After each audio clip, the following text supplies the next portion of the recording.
Depuis le début du conflit entre Israël et le Hamas, le monde reste dans une situation critique. On s'inquiète d'une éventuelle escalade avec le Hezbollah, un groupe armé soutenu par l'Iran. Depuis le début du conflit, les combattants du Hezbollah ont lancé de multiples attaques contre Israël, principalement depuis le territoire libanais. Malgré cela, la plupart de ces tentatives ont été contrecarrées et n'ont causé aucun préjudice en Israël. Néanmoins, la fréquence de ces crises génère une nervosité générale. Récemment, Hassan Nasrallah, lors de sa première conférence de presse depuis le début du conflit la semaine dernière, s'est abstenu de faire des déclarations fortes. Cependant, les attaques ont persisté même après son discours. Cela a encore accru les tensions entre Israël et les combattants du Hezbollah. Voyons ce qui se passe. Les combattants du Hezbollah ont tiré des missiles sur des villes israéliennes proches de la frontière libanaise. En réponse, les forces de défense israéliennes ont d'abord tiré des coups de semonce, mais ont ensuite eu recours à une réponse beaucoup plus énergique. Cette action servit de leçon aux combattants qui continuèrent à attaquer.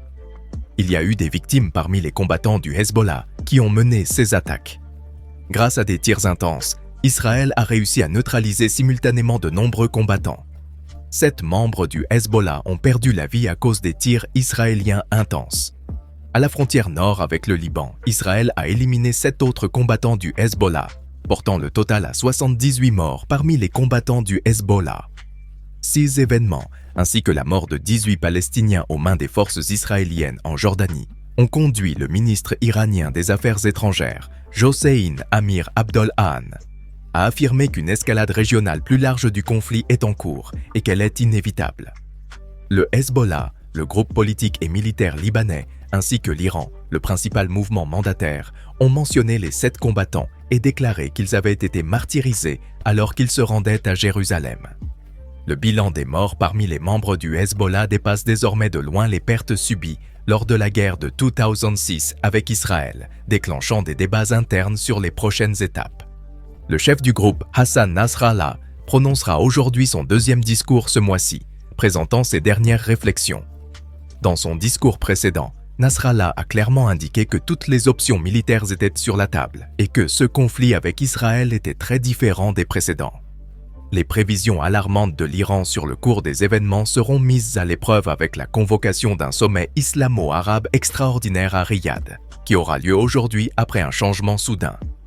2 sommets extraordinaires étaient initialement prévus ce week-end, le sommet de l'Organisation de la coopération islamique et le sommet de la Ligue arabe.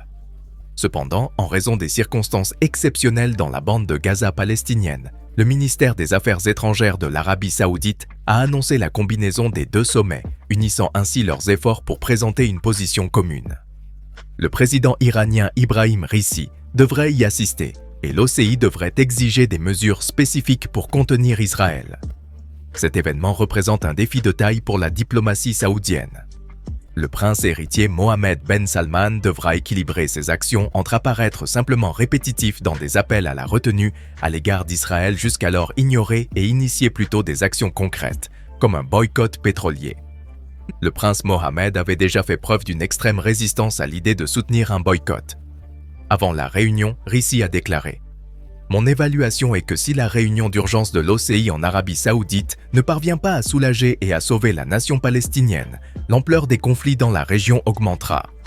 Les gouvernements islamiques pourraient trouver des limites à leur aide au peuple de Palestine et de Gaza. » Raisi fait pression sur les gouvernements arabes pour qu'ils rompent leurs liens avec Israël. Par ailleurs, le prince Mohammed n'a pas explicitement condamné hier les violations par Israël du droit international à Gaza.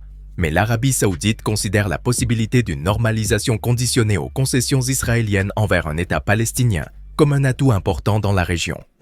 Avant le sommet, l'émir du Qatar, Tamim bin Hamid Al Thani, a rencontré le président égyptien Abdel Fattah al-Sisi au Caire pour discuter de l'intensification des efforts visant à parvenir à un cessez-le-feu et à protéger les civils dans la région. David Sutterfield, envoyé spécial américain pour les affaires humanitaires au Moyen-Orient, a récemment exclu la possibilité que l'Iran et ses mandataires envisagent une implication significative dans la guerre. Sutterfield a commenté « Nous ne pensons pas qu'un conflit entre le Liban et Israël soit inévitable. La réalité actuelle ne montre pas d'intention claire de part et d'autre d'accélérer un conflit ou une guerre. Cependant, cette perspective n'est pas universellement partagée. Hier soir, les rebelles yéménites ont revendiqué le lancement de missiles vers la ville d'Eilat, dans le sud d'Israël, à 2000 km de la capitale Sanaa.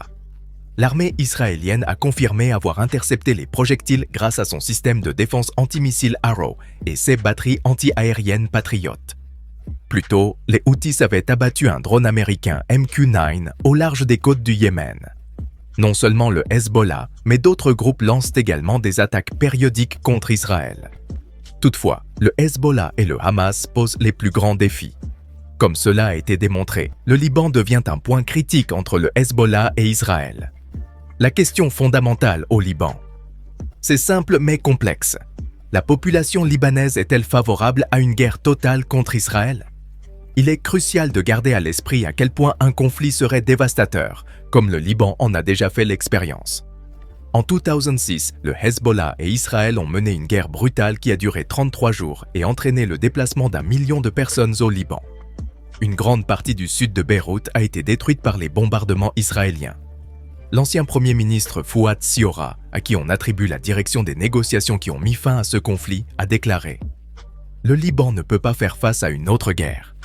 Combien de plus ce pays peut-il supporter? Nous ne pouvons pas le permettre. » Le Liban est actuellement confronté à de multiples crises croisées. Il existe une crise politique avec l'incapacité d'élire un nouveau président, de revitaliser les institutions et une grave crise économique. Il est clair qu'ils ne peuvent pas intervenir dans ce conflit, mais comme de nombreux Libanais, l'ancien Premier ministre est profondément choqué par l'occupation israélienne de Gaza et l'absence d'intervention de la communauté internationale. Pendant ce temps, la situation humanitaire à Gaza se détériore. La brutalité de l'opération militaire israélienne ne montre aucun signe de ralentissement. Hier, des chars israéliens ont encerclé un hôpital à Gaza. Le directeur de l'hôpital a indiqué que le plus grand établissement de santé de la région avait été bombardé. Le directeur d'un hôpital du nord de Gaza a prévenu que le centre médical était encerclé par des chars, rendant toute sortie impossible. Mustafa Al-Kalout, directeur de l'hôpital Al-Nasser et de l'hôpital pour enfants Al-Rantisi, a appelé à l'évacuation des médecins et des patients de l'intérieur. Cela fait suite à des attaques signalées près d'au moins 2 hôpitaux dans le nord de Gaza. Les forces de défense israéliennes ont affirmé que le Hamas se cachait parmi la population et ont déclaré qu'elles attaqueraient le Hamas si nécessaire. Les forces de défense israéliennes se sont déclarées prêtes à agir dans toute zone menaçant l'État d'Israël. En parallèle, des centaines de milliers de Gazaouis se sont déplacés la semaine dernière vers le sud du territoire. La Maison-Blanche a annoncé qu'Israël avait accepté de reprendre ses opérations militaires quotidiennes de 4 heures dans le nord de Gaza. Cette décision marque un changement forcé dans la position d'Israël face à la réaction négative. Merci de nous suivre et de rester informés de ces évolutions.